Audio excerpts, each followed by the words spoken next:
Dan seperti yang saya tadi, kita akan ngobrol lagi dengan Bu Danis dan dengan juga Bu Antik. Kita akan ngobrol lebih dalam lagi tentang tujuan apa yang dapat atau didasari oleh mereka mengadakan acara seperti ini yang luar biasa, dihadiri oleh Bu Wali Kota juga tadi ya Bu ya, kemudian ada gerak jalan, ada serangkaian banyak kegiatan yang sudah terlaksana juga. Penasaran juga Bu, sebenarnya ini roadshow yang keberapa sih Bu ini Bu? Untuk ini kita 1 tahun ada 12 dan kebetulan ini yang ke-8. Jadi kita berpindah dari satu lokasi ke lokasi yang lain mendekatkan layanan tadi kepada masyarakat. Luar biasa. Jadi kan berpindah-pindah tempat ya Bu ya? Betul. Kalau tahun ini di SMP Negeri 11 Surabaya. Ya, Kenapa bulan ini? Iya bulan ini. Ya. Kenapa dipilih Bu di sini? Karena ini tadi kita sampaikan bahwa ini adalah menyampaikan sosialisasi kepada masyarakat. Jadi memang kita dari satu areal ke areal yang lain. Nah kebetulan gilirannya Kecamatan Simokerto, kami berkoordinasi dengan Bu Camat dan beliau mempunyai, karena ini menghadirkan masyarakat yang banyak, kemudian kami perlu tempat untuk UKM yang harus menunjukkan produknya, layanan-layanan, ada mobil-mobil besar dan bus untuk layanan kepada masyarakat, sehingga perlu suatu tempat yang representatif yang bisa dipakai akses untuk bertemunya masyarakat banyak, sehingga pilihan Bu Camat beserta masyarakat di sini adalah di SMP 11. Baik, luar biasa. Boleh kita tepuk tangan ya? Audiensnya di sini luar biasa ya. Tetap semangat meskipun agak panas gitu ya. Inilah Indonesia dan Surabaya ya. Baik, Bu Nanis. Kalau kita bicara lagi masalah Sri Kandi ya, Wonder Woman ya. Hasil karya yang mereka karyakan ini bukan hanya merupakan sebuah hasil karya yang cukup hanya dipamerkan begitu ya. Kalau saya lihat di sini bisa diperjualbelikan juga. Jadi bisa menghasilkan, bisa membantu perekonomian keluarga juga. Apakah itu juga salah satu tujuan dari pembinaan Sri Kandi ini Bu?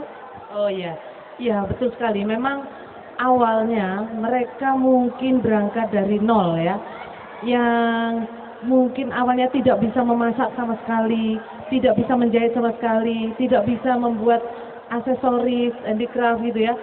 Kita berikan pelatihan, kemudian ada pendampingan, kemudian terus kita ajak mereka untuk berkarya. Jadi tidak berhenti selesai pelatihan, tetapi dia mengeluarkan produknya, berproduksi, kemudian kita beri kesempatan untuk seperti ini, memamerkan sekaligus menjual produk yang dihasilkan, dan ini hanya satu acara, dan mereka sebenarnya banyak difasilitasi untuk memberi kesempatan mereka memamerkan produk dan menjual itu di berbagai kegiatan. Seperti ada juga pameran itu di dalam dan di luar kota, kemudian ada juga expo yang dilakukan oleh dinas terkait yang lain seperti di Sperindak, kemudian berbagai hal. Kemudian juga mereka kita fasilitasi ada di mall-mall, jadi kita punya counter di mall yang pemerintah kota sewa, yang bisa digunakan oleh mereka untuk menitipkan produknya untuk dijual. Jadi mereka hanya cukup menitipkan tanpa harus menjaga. Kita yang menjaga ya. Kalau tadi Bu Nanis bilang yang awalnya tidak bisa memasak, awalnya tidak bisa menjahit, saya tersindir loh Bu, saya nggak bisa memasak. Saya nggak bisa menjahit. Boleh berlatih di Papa Mas. Jadi ini adalah salah satu aja yang luar biasa karena di sini kita bisa menyalurkan yang mungkin kita tidak bisa tadinya. Setelah dibina Bu ya, setelah dilatih akan menjadi bisa dan akan bisa menghasilkan sebuah karya seni begitu. Baik, kalau di Sri Kandi sendiri nih Bu Nanis, ada berapa macam kelompok swadaya masyarakat? Pelatihan itu sebenarnya sudah mulai tahun 2009 dan sampai saat ini sudah tercatat 1.346-an, dan tetapi yang kami catat mereka terus berjalan 1.129. Ya, biasa karena satu kelompoknya itu 25 orang. Ya ada sih mungkin yang merotol ada. Oke, sudah biasa tuh ya.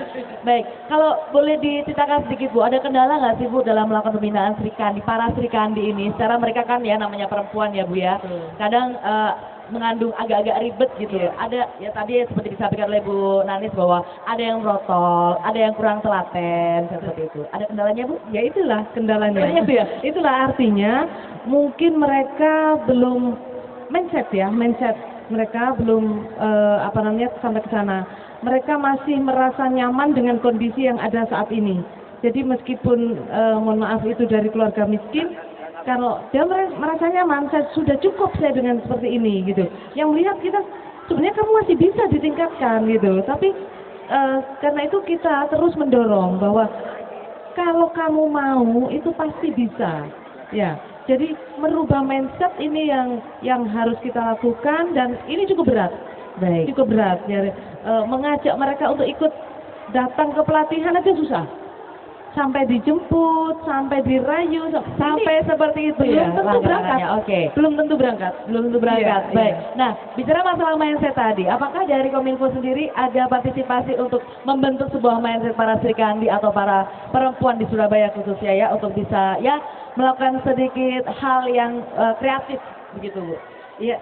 Jadi tadi saya sampaikan bahwa Forum Pertura ini salah satu untuk sosialisasi. Jadi bagaimana kami berperan untuk memfasilitasi seluruh dinas badan bagian yang memerlukan untuk menyampaikan ini kepada masyarakat. Jadi kami memang mempunyai event pertemuan ke kelurahan, kemudian RT RW untuk melakukan sosialisasi termasuk mendukung yang disampaikan Bu Nanis untuk memberikan semangat support kepada masyarakat. Ayo loh, ini terbuka, tidak bayar, gratis, didukung oleh ini. Nah, kalau untuk dukungan dari Pemkot sendiri, sudah dirasakan oleh dari Kominfo dan juga Pekan Kreatif Sri Kandi ini sendiri, yang pasti dari Pemkot Surabaya? Ya, jadi ini adalah programnya pemerintah Kota Surabaya. Pemerintah Surabaya ingin mensejahterakan masyarakatnya dengan memberikan layanan yang terbaik. Sehingga layanan yang kami berikan tidak hanya di kantor-kantor di jam kerja, di luar jam kerja kami memberikan layanan mendekatkan kepada masyarakat, memberikan pelayanan prima. Kemudian tadi yang disampaikan Bu Nanis untuk di Badan Pemberdayaan Masyarakat pelatihan kepada keluarga miskin maupun mohon maaf keluarga yang kurang mampu pada Bapak Ibu sekalian ini bisa dilakukan tanpa biaya sampai pendampingan sampai pemasarannya. Nah, ini yang kita nggak ngerti ya. Betul. Takutnya ada biaya banyak gitu ya. Ibu nanti kita akan sambung dengan berikutnya karena Iya. semakin seru saja. Kita Iya. juga ingin tahu nih pemirsa ya, apa saja yang fasilitas yang diperoleh oleh anggota dari KSN itu. Kemudian banyak hal yang ingin kita tahu supaya pemirsa juga tahu dan buruan gitu kan ikut mau dibina apalagi khusus untuk para perempuan ya. Baik, nanti kita kembali saat lagi.